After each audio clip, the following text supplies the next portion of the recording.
வணக்கம். இது நியூஸ் 18 தமிழ்நாடு செய்திகளை தொகுத்து வழங்குவதற்காக நான் பாலவேல் சக்கரவர்த்தி. சென்னை ஓட்டேரியில் இளைஞரிடம் கத்தியை காட்டி வழிப்பறியில் ஈடுபட்ட இருவர் சிசிடிவி காட்சிகளின் உதவியுடன் கைது செய்யப்பட்டிருக்கிறார்கள். இது தொடர்பான மேலதிக விவரங்களை பதிவு செய்ய காத்திருக்கிறார் நம்முடைய செய்தியாளர் கோகுல்.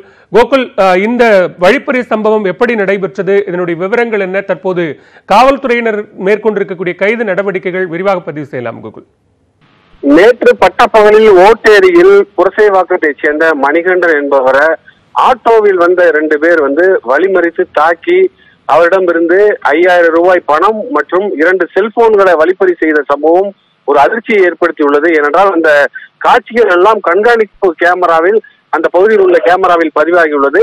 அந்த காட்சிகளை பார்க்கும் போது பட்டப்பகலில் நடந்து வரக்கூடிய அந்த மணிகண்டனை வழிமறித்து இருவரும் தாக்கக்கூடிய காட்சியும், தாக்கிய பின்பு அவரிடமிருந்த 2 செல்போன்கள் மற்றும் 5000 ரூபாய் பணமும் மணிகண்டனோடு வந்த மற்றொரு நபரையும் தாக்கக்கூடிய காட்சிகள் எல்லாம் அந்த வீடியோவில் பதிவாகியுள்ளது.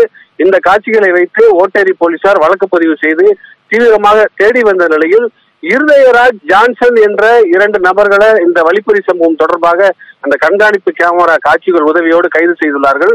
கைது செய்யப்பட்ட 2 பேரிடமிருந்து ஒரு பெரிய அளவிலான கத்தி மற்றும் 5000 ரூபாய் பணம், நேற்று வழிப்பறி செய்த 2 செல்போன்கள் பறிமுதல் செய்யப்பட்டுள்ளது. பட்டப்பகலில் ஓட்டேரி பகுதியில் இது போன்ற ஒரு இளைஞரை தாக்கி வழிப்பறி செய்த சம்பவம் அந்த பகுதி மக்களிடம் ஒரு அச்சத்தை ஏற்படுத்தியுள்ளது. குறிப்பாக கண்காணிப்பு கேமரா உதவியோடு கொள்ளையர்களை பிடித்திருக்கக்கூடிய ஒரு சம்பவம் அந்த பகுதியில் நடைபெற்றுள்ளது. தொடர்ந்து அந்த கைது செய்யப்பட்ட 2 நபரிடம் வேறு ஏதாவது வழிப்பறியில் ஈடுபட்டுள்ளார்களா என்பது குறித்து ஓட்டேரி போலீசார் தீவிரமாக விசாரணை நடத்தி வர்றாங்க. பாலவேல், சென்னை ஓட்டேரியில் பட்டப்பகலில் இளைஞரிடம் கத்தியை காட்டி வழிப்பறியில் ஈடுபட்ட இருவர் அங்கு இருந்த சிசிடிவி காட்சிகளினுடைய உதவியோடு தற்போது கைது செய்யப்பட்டிருக்கிறார்கள். அவர்களிடம் வழிப்பறி செய்யப்பட்ட பணம் மற்றும் செல்போன்கள் பறிமுதல் செய்யப்பட்டிருக்கிறது. இது தொடர்பான விரிவான தகவல்களை செய்தியாளர் கோகுல் தர கேட்டோம். நன்றி கோகுல்.